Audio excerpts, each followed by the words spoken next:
الحمد لله نحمده ونستعينه ونستغفره ونؤمن به ونتوكل عليه ونعوذ بالله من شرور أنفسنا ومن سيئات أعمالنا.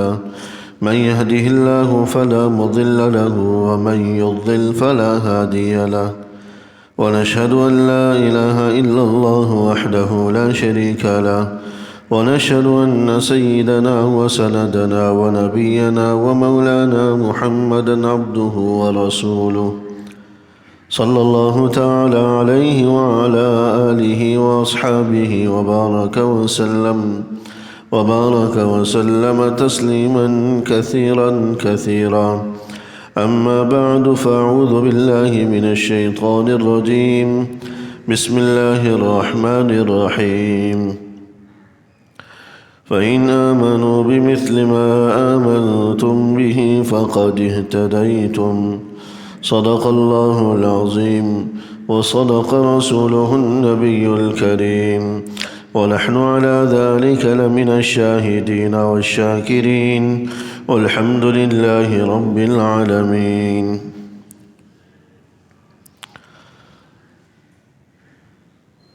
میرے قابل احترام بزرگوں، قابل احترام سامعین، حضرات صحابہ رضوان اللہ تعالی علیہم اجمعین،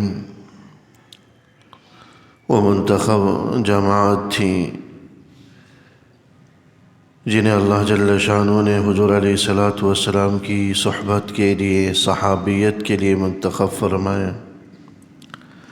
اور انہوں نے اس صحبت کا، صحابیت کا اور اس منصب کا حق بھی ادا کیا کہ اپنی توانائیاں، اپنی ساری قوتیں حضور علیہ الصلاۃ والسلام کی تعلیمات، حضور علیہ الصلاۃ والسلام کی ہدایات، حضور علیہ الصلاۃ والسلام کی عادات، سنتیں، آپ کے تمام اقوال اور افعال کو امت تک پہنچانے میں اپنا سارا زور صرف کی، اور جو حق صحبت کا تھا، حضور علیہ الصلاۃ والسلام کی معیت کا اور آپ کی صحابیت کا تھا، اس حق کو ان حضرات نے ادا کیا کہ دین کو مکمل حفاظت کے ساتھ اور حضور علیہ الصلاۃ والسلام کی تعلیمات کو مکمل حفاظت کے ساتھ اس امت تک پہنچایا۔ حضور علیہ الصلاۃ والسلام کی ایک ایک ادا، ایک ایک سنت، خواہ وہ سنت ایسی ہو جس پر اجر و ثواب کا وعدہ ہو، یہ ایسی سنت جس کو آپ نے عادتاً منتخب کی ہو، عادتاً اختیار کی ہو، اس سنت تک کو بھی ان حضرات صحابہ نے امت تک پہنچایا۔ حضور علیہ الصلاۃ والسلام کے کھانے کا انداز، پینے کا انداز، بیٹھنے کا انداز، نشست و برخاست، چلنے کا طریقہ، لیٹنے کا طریقہ، بیٹھنے کا طریقہ، کون سی ایسی ادا ہے جو حضرات صحابہ نے اس کو محفوظ نہ رکھا ہو اور امت تک نہ پہنچایا ہو۔ آج حضور علیہ الصلاۃ والسلام کی دین، حضور علیہ الصلاۃ والسلام کی تعلیمات اور آپ کا لایا ہوا دین جو میرے اور آپ کے درمیان زندہ ہیں، تو یہ حضرات صحابہ رضوان اللہ تعالی علیہم اجمعین کی محنتوں کا ثمرہ ہے، انہی کی محنتوں کا نتیجہ ہے کہ دین صحیح معنوں میں ہمارے اور آپ کے درمیان موجود ہے۔ اور یہی حضرات صحابہ والی محنت علماء، دیندار حضرات، دین کے داعی، تبلیغ سے وابستہ حضرات کر رہے ہیں، اور اسی کے لیے وہ سرگرداں ہیں۔ محنت یعنی جو محنت حضرات صحابہ رضوان اللہ تعالی علیہم اجمعین نے انجام دی، امت کے طبقات آج عمل کو انجام دے رہے ہیں۔ اور اسی سلسلے میں آپ حضرات کے علم میں ہے کہ کراچی کا اجتماع بھی چل رہا ہے، ایک بڑا مجمع جو ہماری مسجد کا ہے، الحمدللہ وہاں پر موجود ہیں، اور لاکھوں کا مجمع وہاں ہوتا ہے، دین کی باتیں، دین کی نشر و اشاعت کی باتیں ہوتی ہیں۔ کتنے ایسے لوگ ہوں گے جو اللہ کے ولی ہوں گے جو وہاں موجود ہوں گے، کتنے معصوم لوگ ضعیف بڑی عمر کے حضرات و بزرگان دین وہاں پر موجود ہیں۔ اللہ جل شانہ ہم سب کو بھی ان کی برکات اور ان کی ثمرات سے مالا مال فرمائے، اور ہم سب کو بھی عطا فرمائے۔ اس شہر کو ان کی دعاؤں کا اللہ جل شانہ حاصل بنائے۔ ہمارے پورے ملک کے لیے دعائیں وہاں ہوں، اس کی نظریاتی جغرافیائی سرحدوں کے لیے دعائیں ہوتی ہیں، پورے عالم اسلام کے لیے ہوتی ہیں۔ اللہ جل شانہ ہر قسم کے شرور و فتن سے اس کی حفاظت فرمائیں، اور اس کی خیریں اور برکتیں پورے ملک کو بلکہ پورے عالم اسلام کو اور ہم سب کو عطا فرمائیں۔ یہ دعا ہم میں سے ہر آدمی کو کرنی چاہیے، اور شرکت کا موقع ملے، ہفتہ اتوار ویسے ہی چھٹی کے دن ہوتے ہیں، شرکت کا اہتمام کر لیا جائے، کوشش کر لی جائے کہ شرکت ہو، کچھ دیر کے لیے بھلے ہی کیوں نہ ہو جائے، دعا کے اندر ہی شرکت کیوں نہ ہو جائے، جتنا ممکن ہو آدمی اس سے دریغ نہ کرے۔ تو یہ حضرات صحابہ رضوان اللہ تعالی علیہم اجمعین والی محنت، اخلاص کے جس معیار پر حضرات صحابہ تھے اور ایمان کے جس معیار پر حضرات صحابہ تھے، وہ اللہ جل شانہ نے انہی کے اندر رکھی تھی، انہی کا خاصہ تھی۔ اس لیے ایک روایت کے اندر حضور علیہ الصلوۃ والسلام فرماتے تھے کہ لو انفق احد منکم مثل احد ذهبا ما بلغ مد احد من اصحابی، کہ اگر تم میں سے کوئی آدمی احد پہاڑ کے بقدر بھی اگر سونا خرچ کر لے اللہ کے راستے میں، احد پہاڑ جنہوں نے مدینہ منورہ حاضری دی ہے، حرمین گئے ہوں، دیکھا ہوگا کہ کتنا بڑا ہے اور اس کا سلسلہ پھیلا ہوا ہے۔ احد پہاڑ تو بہت لمبا طویل سلسلہ ہے، لیکن اس کی ایک ٹیلہ ہے جس کو جبل الرمات کہا جاتا ہے، جہاں تیر اندازوں کو حضور علیہ الصلوۃ والسلام نے متعین فرمایا، تو ایک الگ حصہ ہے، لیکن ایک پورا سلسلہ، اس پورے سلسلے کو جبل احد کہا جاتا ہے۔ صرف اس ٹیلے کو نہیں جہاں پر تیر اندازوں کو حضور علیہ الصلوۃ والسلام نے مقرر کیا تھا، لوگ اگرچہ صرف اس ٹیلے کو ہی دیکھ رہے ہوتے ہیں، لیکن یہ پورا پہاڑ ہی بابرکت پہاڑ ہے۔ پھر مسجد کی، پھر مدینے کے ساتھ نسبت کی وجہ سے ویسے ہی اس کے اندر برکات آ جاتی۔ تو حضور علیہ الصلوۃ والسلام نے فرمایا تھا کہ اگر تم میں سے کوئی آدمی احد پہاڑ کے بقدر بھی اگر سونا اللہ کے راستے میں خرچ کر لے، تو میرے صحابہ کے ایک مد گندم جو اللہ کے راستے میں دیتے ہیں، ایک مد کے بقدر بھی ان کا اجر و ثواب نہیں پہنچ سکتا۔ یعنی اخلاص کے اور ایمان کے جس معیار پر وہ حضرات تھے، ایک مد یہ تقریباً 700-800 گرام کے بقدر ہوتا، یعنی پورا 1 کلو بھی نہیں ہوتا، 700 سے 800 گرام کے درمیان کا ہوتا ہے۔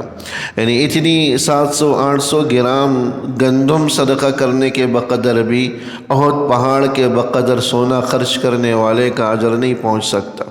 یہ ایمان کی فرق کی وجہ سے اور اخلاص کے فرق کی وجہ سے، اسی لیے لوگوں کے اجر و ثواب میں اعمال میں جو اجر و ثواب میں فرق ہوتا ہے، وہ آدمی کے اخلاص کی وجہ سے ہوتا ہے۔ وہ اخلاص کے جس معیار پر ہوگا، آپ نے یہ سنا ہوگا کہ کوئی آدمی نیکی کرتا ہے تو کسی کو 10 گنا ملتا ہے، کسی کو 100 گنا ملتا ہے، کسی کو 700 گنا ملتا ہے، اور کسی کو واللہ یضاعف لمن یشاء، اللہ فرماتا ہے اتنا دیتا ہے کہ جو اس کی سوچ سے بھی زیادہ ہوتا ہے۔ یہ جو فرق ہے، کسی کو 10 گنا، کسی کو 100 گنا، 700 گنا، اور پھر بے انتہا دے دینا، یہ فرق علماء فرماتے ہیں کہ آدمی کے ایمان کے اخلاص کے اندر فرق کی وجہ سے ہوتا ہے۔ جتنا وہ خالص کھرا ہوتا ہے اللہ جل شانہ کی، یا اس کے جو نیکیاں ہیں، اعمال ہیں، اس کا وزن اور اس کا پیمائش اتنی ہی زیادہ ہوتی، تو جتنا وہ کمزور ایمان والا ہوگا اتنی ہی اس کے اندر کمی ہوگی۔ تو یہ حضرات صحابہ رضوان اللہ تعالی علیہم اجمعین کی ایمانی معیار تھا۔ قرآن کریم اللہ جل شانہ نے جگہ جگہ ایمان کا معیار حضرات صحابہ رضوان اللہ تعالی علیہم اجمعین کو بیان فرمایا، فَإِنْ آمَنُوا بِمِثْلِ مَا آمَنْتُمْ بِهِ فَقَدْ اهْتَدَوْا۔ اگر تم بھی ایسے ہی ایمان لے آؤ جیسے کہ یہ حضرات ایمان لے کر آئے ہیں تو تم ہدایت پا جاؤ گے۔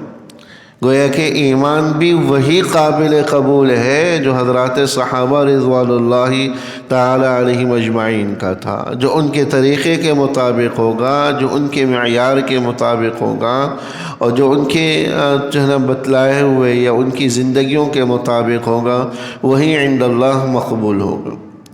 یہ حضرات صحابہ رضوان اللہ تعالی علیہم اجمعین کی جماعت۔ بعض روایات کے اندر آتا ہے حضور علیہ الصلوۃ والسلام نے فرمایا کہ ان اللہ اختار اصحابی علی العالمین سوى النبیین والمرسلین۔ اللہ جل شانہ نے انبیاء اور رسولوں کے بعد میرے صحابہ کو پورے جہان والوں میں سے منتخب فرمایا ہے۔ پوری جہان والوں میں سے اللہ جل شانہ نے انبیاء اور رسولوں کے بعد جن شخصیات اور جس جماعت کو منتخب فرمایا وہ حضرات صحابہ کی جماعت۔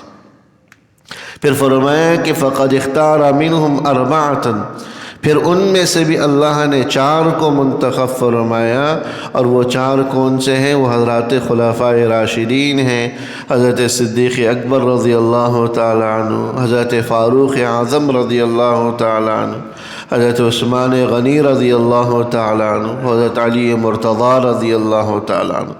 ان 4 کو حضرات صحابہ سے میں بھی منتخب فرمایا گیا، یعنی اشارہ دے دیا گیا کہ ان کا مقام اور مرتبہ حضرات صحابہ کی جماعت میں بھی سب سے زیادہ ہے۔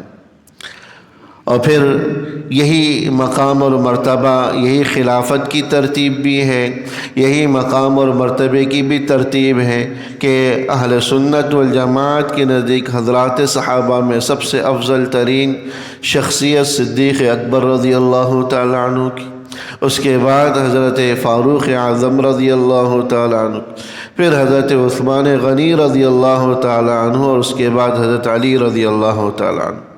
یہ رجب کا مہینہ، اس مہینے کی جو 13 تاریخ جو کل گزری ہے، یہ حضرت علی رضی اللہ تعالی عنہ کی ولادت کی تاریخ۔ حضرت علی رضی اللہ تعالیٰ عنہ کی ولادت کی تاریخ میں بھی اگرچہ کچھ اختلاف رائے ہے، لیکن اکثر جو مشہور قول ہے وہ 13 رجب کی تاریخ بتلائی جاتی ہے۔ یہ حضرت علی رضی اللہ تعالیٰ عنہ کی ولادت کی تاریخ۔ حضرت علی رضی اللہ تعالیٰ عنہ حضور علیہ السلام کی ولادت سے تقریباً 30 سال کے بعد پیدا ہوئے۔ وہ ایک 30 برس کا جو ہے فرق تھا حضور علیہ السلام کی عمر مبارک میں اور حضرت علی رضی اللہ تعالیٰ عنہ کی عمر میں، اور حضور علیہ السلام کی وفات کے 30 برس کے بعد ہی حضرت علی رضی اللہ تعالیٰ عنہ کی وفات ہوئی۔ جو خلافت راشدہ کی جو پوری عمر ہے، یعنی خلفائے راشدین جو 4 خلفاء گزرے ہیں، ان کی خلافتوں کا دورانیہ بھی 30 سال بنتا ہے۔ تو 30 سال کا فرق حضور علیہ السلام کی اور ان کی ولادت میں ہے، اور یہی فرق وفات کے اندر بھی ہے کہ 30 سال کے بعد حضرت علی رضی اللہ تعالیٰ عنہ کی وفات ہوئی۔ حضرت علی رضی اللہ تعالیٰ عنہ کی ولادت کے وقت ان کی والدہ ماجدہ نے ان کا نام اسد رکھا تھا۔ اسد کا معنی اللہ کے شیر کے آتے ہیں، اس لیے حضرت علی رضی اللہ تعالیٰ عنہ کے ناموں میں سے ایک نام حیدر بھی عربی زبان میں شیر کو کہا جاتا ہے، جیسا کہ اسد شیر کو کہا جاتا ہے۔ عربی زبان کے اندر ایک ایک چیز کے سینکڑوں نام ہوتے ہیں۔ بعض علماء نے مستقل اس پر کتاب لکھی ہے، شیر کے 500 کے قریب نام عربی زبان کے اندر موجود۔ یہ عربی زبان کی وسعت اور اس کی گہرائی ہے، ایک ایک چیز کے لیے سینکڑوں نام موجود ہے۔ ہماری اردو کے اندر اتنی وسعت نہیں ہے۔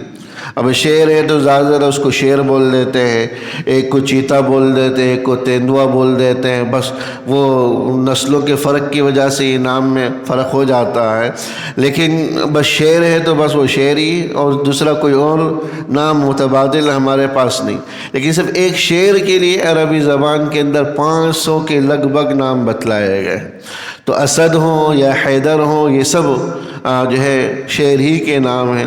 ان کی والدہ ماجدہ فاطمہ بنت اسد ان کی والدہ ماجدہ کا نام تھا، جو بعد میں مسلمان ہوئیں۔ البتہ ان کے والد جناب ابو طالب جو حضور علیہ الصلوۃ والسلام کے چچا ہر دم ساتھ رہنے والے، انہیں ایمان کی توفیق نہیں ملی، وہ کفر کی حالت میں ہی انتقال کر گئے۔ انہوں نے علی نام رکھا تھا، والدہ ماجدہ نے ان کا نام اسد رکھا۔